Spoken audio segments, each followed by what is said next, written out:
5 এমন জায়গা আছে যেখানে মরার আগে মানুষের একবার করে হলেও ভিজিট করে আসা উচিত।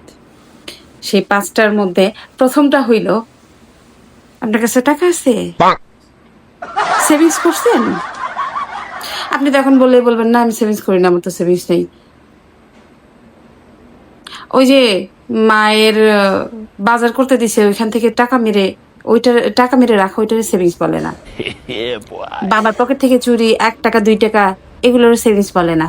ফিস দিছে সেখান থেকে চুরি করে রাখা টাকা, সেটারও সেভিংস বলে না।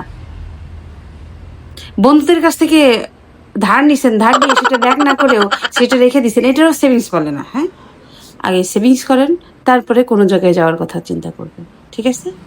টাকা নিজের কাছে আগে সেভিংস করেন, নিজের টাকা বানান, তারপর কোথাও যাওয়ার চিন্তা ভাবনা করবেন।